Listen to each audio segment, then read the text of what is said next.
आम आदमी पार्टी को 2 करोड़ का चंदा देने का मामला जबरदस्त बवाल की वजह बना। कपिल के आरोपों की किताब का सबसे विवादित पन्ना आपका चंदा है। आपको चंदा देने वाले हवाला कारोबार करते हैं। ये बात कहकर कपिल ने अरविंद केजरीवाल और आम आदमी पार्टी को कटघरे में खड़ा किया था। पिछले महीने जब कपिल मिश्रा ने ये मामला उठाया तो चंदा देने के 3 साल बाद पहली बार एक शख्स सामने आया जिसने ये कबूल किया कि उसने ही 50-50 लाख का डिमांड ड्राफ्ट बनाकर आपको चंदा दिया था।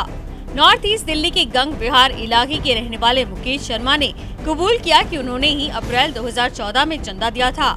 मुकेश ने ये भी कहा कि उनकी कंपनी फर्जी नहीं है, लेकिन वो राजनीतिक विवाद में नहीं पड़ना चाहते थे, इसलिए उन्होंने उस वक्त अपनी बात सबके सामने नहीं कही।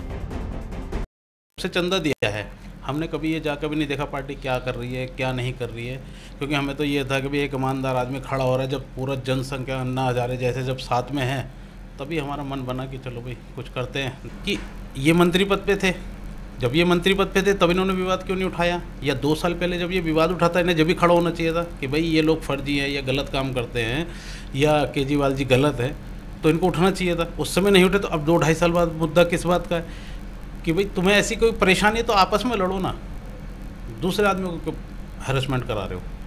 तो इसलिए हमें मजबूरी में खड़ा होना पड़ा। कपिल मिश्रा जी क्या कहते हैं या उनके बीच में क्या विवाद है, हम उससे कोई लेना देना नहीं। दरअसल मुकेश कुमार की 4 कंपनियों gold mine buildcom private limited, skyline metal and alloy private limited, infolance software solution limited और सन विजन एजेंसियां प्राइवेट लिमिटेड के जरिए आपको चंदे के 50-50 लाख रुपए के एक ही तारीख और एक ही समय पर 4 चेक दिए गए। मुकेश मीडिया के सामने आकर अपनी सफाई दे गए और ये इंटरव्यू आम आदमी पार्टी के ट्विटर हैंडल से ट्वीट किया गया। अरविंद केजरीवाल ने भी इसे रीट्वीट कर ये साबित कर दिया कि वो मुकेश की बातों से सहमत हैं और आपके चंदे में कोई गड़बड़ घोटाला नहीं है।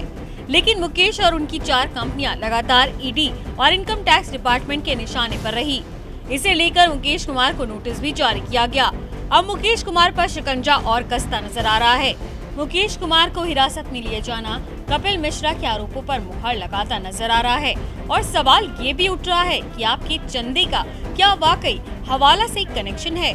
Delhi desk, today news.